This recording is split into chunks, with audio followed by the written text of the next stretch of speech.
Respected viewers and my dear friends, dearness allowance মানে DA যেটো কোৱা হয় এটো এতিয়ালৈকে মানে ডিএ ঘোষণা কৰা হোৱা নাই যে কিমান পাৰ্সেন্টেজ বাঢ়িব তো কিমান পাৰ্সেন্টেজ বাঢ়িব পাৰে বা কিমান পাৰ্সেন্টেজ বাঢ়িব ইয়াৰ ওপৰত ডিসকাশন চলি আছে সেই এই ভিডিওৰ যোগেদি আমি আলোচনা কৰিম আৰু এই অথেন্টিক খবৰখিনি ক'ৰ পৰা পাইছো সেইখিনি জনাম তো ভিডিও হেকলৈকে চাব and one request to you চেনেলত নতুন হলে সাবস্ক্ৰাইব কৰি দিব আৰু ডিএ বাৰাৰ যেটো সিস্টেম ইয়াও আমি আলোচনা কৰিম তো গতিকে আগলৈ ভিডিওত আলোচনা কৰিম তো ভিডিও হেকলৈকে চাব এটা চাওক লেবাৰ ব্যুৰোৰ পৰা যিখিনি মানে ডিএ মানে বাঢ়িব লাগে আৰ কি মানে মূল্য বৃদ্ধিৰ ওপৰতহে ডিএ বাঢ়ে মুদ্ৰাস্ফীতি যেটো কোৱা হয় ইয়াৰ ওপৰত ভিত্তি কৰি এটো প্ৰতি মাহে হয়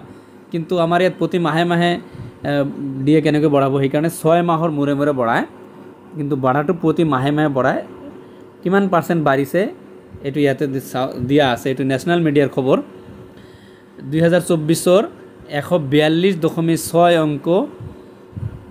संकलित हुआ मुद्रास्फीति दर पिछले महीने 2.15% से बढ़कर इस महीने 2.44% रहा तामाने एक माहत 2.15 পৰা 2.44 হৈছে तामाने बाकी হৈছে কি 2.15 পৰা 2.44 হৈছে তো বাকি যিখিনি এক মাহত হয় বাঢ়িছে আর কি তো টোটাল কিমান বাঢ়িব পাৰে আৰু এটা স্কেলত মই আপোনালোকক দেখাবলৈ চেষ্টা কৰি আছো ইয়া চাওক ইয়া হৈছে জুন মাহত আছিল 141.4 এটো 53.36 তো জুলাই মাহতে এটো ঘোষণা হয় তো জুলাই মাহত 142 পয়েন্ট এটো মুদ্রাস্ফীতি দর এটো মুদ্রাস্ফীতি আর এটো ডিএর পার্সেন্ট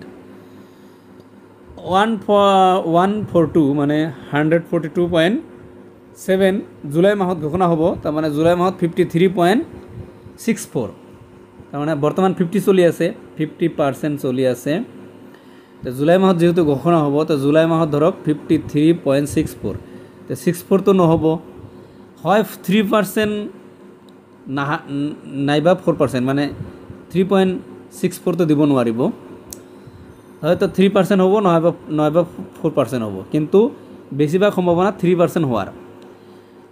তো এটো আগষ্ট মাহত যদি এই জুলাই মাহটো যদি আগষ্ট মাহ হলে হয় তেনহলে 4% হোৱাৰ 100% সম্ভাৱনা আছিল কাৰণ আগষ্ট মাহত চাওক 142.6 তাৰ মানে এইটো হৈছে মুদ্ৰাস্ফীতি দৰ আৰ এইটো হৈছে ডিএ তাৰ মানে 53.95 অলমোস্ট 4% হৈ গল হয় কিন্তু যেহেতু জুলাই মাহত ইয়াতে 3.64 এতিয়া 3.64 তো আপোনালোকে ক'ব পাৰে যে 50 ক্ৰস কৰিছে তেতিয়াহলে 4% দিব লাগে হয় দিব পাৰে কিন্তু 3% দিয়াৰ সম্ভাৱনা বেছি as per national media news channel তো 3% দিয়াৰ সম্ভাৱনা বেছি আছে তো এই যে এইটো মাহত অক্টোবৰ মাহত আজি অক্টোবৰ মাহ আৰম্ভ হল 1 অক্টোবৰ তো অক্টোবৰ মাহৰেই কোনবা এটা তাৰিখত এই ডিএ ঘোষণা হ'ব ডিয়াৰনেস অ্যালাউন্স কিমান পাৰ্সেন্ট বাঢ়িল 3% বাঢ়াৰ পূৰ্ণ সম্ভাৱনা আছে বাট 4% ডিনাই কৰিব নোৱাৰি তো কেনেকৈ স্কেল বাহিৰ কৰিলো কেনেকৈ কৰে এটোৰ ওপৰত ভিত্তি কৰি মহঙ্গাই ভত্তা যেটো কোৱা হয় হিন্দীত আৰু অসমীয়াত কোৱা হয় মুদ্ৰাস্ফীতি এই মুদ্ৰাস্ফীতিৰ ৰেটৰ ওপৰত নিৰ্ভৰ কৰি এইটো ডিএটো বাঢ়ে আর কি এটা চাওক এটা আকৌ দেখাই দি আছো এটো হৈছে 2.44 আগত আছিল 2.15 তো 2.44 যেটো পার্সেন্ট বাহিৰ কৰা হৈছে এটো হৈছে 3.64 জুলাই মাহলৈকে আগষ্ট মাহলৈকে 3.95 হৈ গৈছে আগষ্ট মাহত এটো জুলাই মাহলৈকে যদি 3.95 হলে হয় তেনে ডেফিনেটলি 4% বৃদ্ধি হলে হয় তো বাকি কোনটো হ'ব পাৰে 3% হ'ব না 4% হ'ব আপোনালোকে এটা মতামত দিব কমেন্ট সেকশনত রেসপেক্টেড ভিউয়ার্স এই আলোচনাটো যে কৰিলো এয়া হৈছে সেন্ট্ৰাল গভৰ্নমেন্ট এমপ্লয়িৰ কাৰণে স্টেট গভৰ্নমেন্ট এমপ্লয়ি যেহেতু আমাৰ অসম চৰকাৰে